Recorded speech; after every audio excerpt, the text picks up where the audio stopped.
الله الرحمن الرحيم. اعوذ باللہ من الشیطان الرجیم بسم اللہ الرحمن الرحیم. ناظرین کرام سلام علیکم.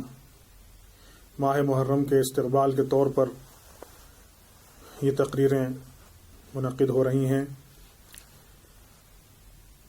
کربلا کے شہیدوں کی یاد کا زمانہ قریب ہے. کربلا والوں کی فضیلتوں کو اگر بیان کیا جائے تو ہم اور آپ ان کے فضائل کا احصاء نہیں کر سکتے. خود قرآن مجید نے سورہ آل عمران میں شہیدان راہ خدا کی عظمت کا اعلان فرمایا ہے. ارشاد ہوتا ہے کہ لا تحسبن الذین قتلوا فی سبیل اللہ امواتا بل احیاء عند ربہم یرزقون. آیت میں بظاہر مخاطب پیغمبر کو قرار دیا گیا ہے کہ اے میرے حبیب خبردار آپ ان لوگوں کو کہ جو اللہ کی راہ میں قتل کر دیے گئے ہیں ان کو مردہ گمان بھی نہ کرنا، بلکہ وہ سب کے سب زندہ ہیں اور ہماری بارگاہ میں ہیں اور برابر وہ اپنا رزق ہم سے حاصل کر رہے ہیں.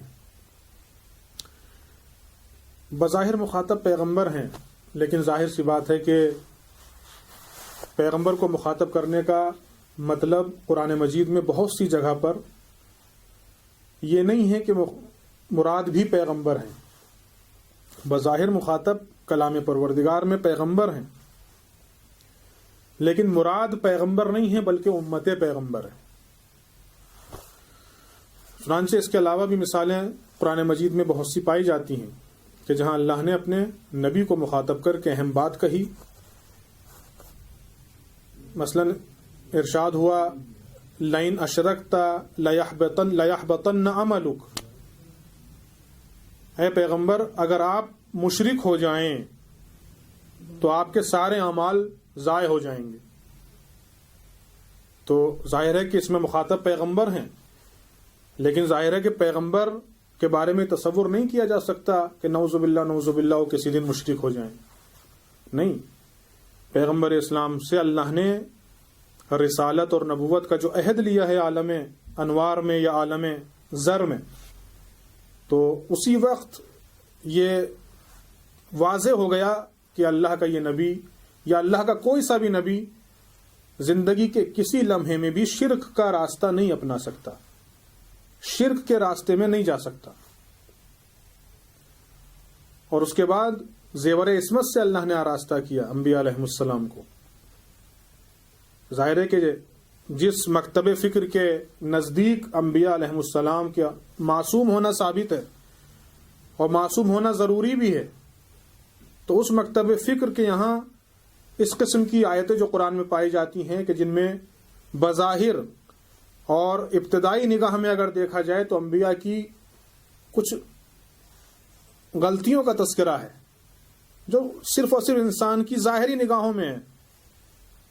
ورنہ اگر ان آیتوں کی تفسیر پر غور کیا جائے، معصومین علیہ السلام کی روایات کے ذریعے ان آیتوں کی تفسیر کی جائے تو وہ شائبہ ختم ہو جاتا ہے کہ انبیاء علیہ السلام سے جو غلطیاں ہوئی ہیں بظاہر انسان کو غلطیاں لگ رہی ہیں، ورنہ وہ یا ترک اولا ہیں یا وہ حکم پروردگار کی بنیاد پر ہیں. وہ انسان کے ظاہری معیار کے مطابق وہ غلطی ہیں، لیکن مشیت پروردگار کے پیمانے پر اگر دیکھا جائے تو وہ غلطی نہیں ہے. تو جس مکتب فکر کا عقیدہ ہی عصمت انبیاء علیہ السلام کا ہو اور انبیاء علیہ السلام کا معصوم ہونا اس کی نگاہ میں ضروری ہو، اس کے لیے ان آیتوں کی تفسیر بہت آسان ہے کہ اللہ نے مخاطب پیغمبر کو قرار دیا ہے، لیکن مراد امت پیغمبر ہے کہ اگر امت پیغمبر میں اگر کوئی انسان شرک کا راستہ اپناتا ہے تو در حقیقت اس کے سارے اعمال ضائع ہو جاتے ہیں. تو یہاں بھی اللہ نے اس آیت میں جب شہیدوں کی عظمت کا اعلان فرمایا تو اپنے نبی کو مخاطب کیا، ورنہ نبی کو شک نہیں ہے شہداء کی عظمت میں. نبی کی دعوت پر تو لوگ آ کر شہید ہو رہے ہیں، تو ان کو ان کی عظمت میں کیسے شبہ ہو سکتا ہے؟ یہ در حقیقت مخاطب جو ہے وہ بظاہر پیغمبر ہیں، لیکن حقیقتاً مراد امت پیغمبر ہے۔ اللہ در حقیقت امت پیغمبر سے فرما رہا ہے کہ خبردار ہماری راہ کے مرنے والوں کو مردہ گمان بھی نہ کرنا، بلکہ وہ زندہ ہیں، ہماری بارگاہ میں ہیں، اور برابر وہ ہماری بارگاہ سے رزق دریافت کر رہے ہیں۔